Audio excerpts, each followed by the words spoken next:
దేశంపై పడ్డ ఆ 3 గ్రామాలు పోలీసులు షాకింగ్ వివరాలు.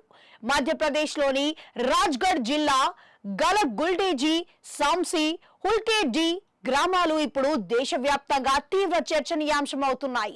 దేశంలో ఎక్కడా కాస్త భారీ దొంగతనం జరిగినా పోలీసులు అటువైపు కూడా చూస్తున్నారని అంటున్నారు.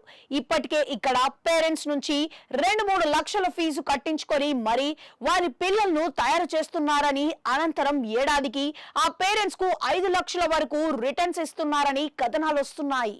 ఈ నేపథ్యంలో ఈ 3 గ్రామాలపైన పోలీసులు ప్రత్యేక దృష్టి సారించారని అంటున్నారు. దీనికి అనేక కారణాలు ఉన్నాయి. ఎంపీ నుంచి బయలుదేరిన వందల మంది ట్రైన్డ్ దోపిడీదారులు దేశంలోని పలు రాష్ట్రాలకు విస్తరించారని, అత్యంత వ్యూహాత్మకంగా మరింత చాకచక్యంగా సీసీ కెమెరాలకు తప్ప మూడో కంటికి తెలియకుండా పని పూర్తి చేసి పరారవుతున్నారని అంటున్నారు.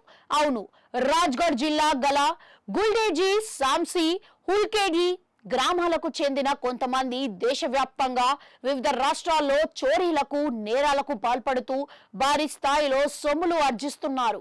ఇటీవల జైపూర్లో జరిగిన పెళ్లి కార్యక్రమంలో దొంగతనం జరగడంతో ఈ గ్రామస్తుల వ్యవహారం మరోసారి చర్చనీయాంశమైంది.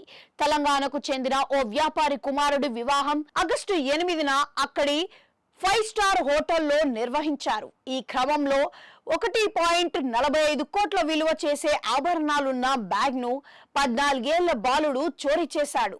దీంతో విషయం తెలుసుకున్న పోలీసులు 24 గంటల్లోనే నిందితుల్ని అరెస్ట్ చేశారు. అనంతరం చోరీకి గురైన ఆభరణాలను స్వాధీనం చేసుకున్నట్లుగా వెల్లడించారు. ఈ నేపథ్యంలోనే పైన చెప్పుకున్న 3 గ్రామాల వ్యవహారాన్ని వెల్లడించారు పోలీసులు. ఇందులో భాగంగా ఈ 3 గ్రామాలకు చెందిన 13 నుండి 14 ఏళ్ల బాల బాలికలు, పురుషులు, స్త్రీలపై సుమారు 1000 నుంచి 2000 వరకు క్రిమినల్ కేసులు నమోదయ్యాయని తెలిపారు. ఈ 3 గ్రామాల్లోనూ ప్రధానంగా సాంసీ నేరస్తులకు ప్రధాన స్థావరంగా ఉంటుందని పోలీసులు వెల్లడించారు. గత 6 నెలల్లోనే పోలీసులు ఈ ముఠాలకు చెందిన 25 మందిని అరెస్ట్ చేయగా వారి నుంచి 4.37 కోట్ల విలువైన వస్తువులను స్వాధీనం చేసుకోవడం గమనార్హం. ఇక ఈ గ్రామాలపైకి ఎవరైనా పోలీసులు ఎంక్వైరీ కోసమా, నిందితులను అరెస్ట్ చేయడం కోసమా వెళ్తే గ్రామస్తులు తిరగబడుతున్నారట. ఇటీవల కోయంబత్తూరు నుంచి వచ్చిన పోలీస్ టీం పై గ్రామస్తులు రాళ్ల దాడికి పాల్పడ్డారని తరిమికొట్టారు.